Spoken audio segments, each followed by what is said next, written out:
ಅದಕ್ಕೆ ಒಂದೇ ಫ್ಯಾಮಿಲಿ ಅನ್ನೋದು. ಯಾರಿಲ್ಲ ಒಡೀರು ಒಂಟಿ ಪಿಚ್ಚತ್ತಿರ್ಗೆ ಯಾರಿಲ್ಲ ಯಾರು ಇಲ್ಲ ಯಾರು ಇಲ್ಲ ಯಾರು ಇಲ್ಲ. ಪ್ಯಾಕ್ರಿಗಳೇ 3 ಜನ ಹಾಕಿ ಜೋಡಿ ಜೋಡಿ ಜೋಡ್ ಜೋಡ್ ಚಂದ ಇರು ನಡ್ಕಾಕಿ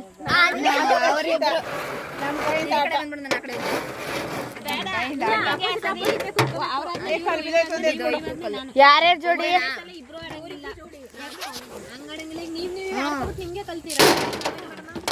ಆಂಟಿ ಹೊಸಿನಾಕ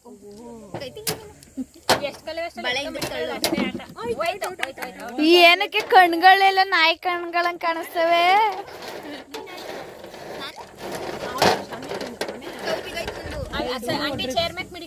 ಡ್ರಿಪ್ ಸಿಗೋದಿಲ್ಲ.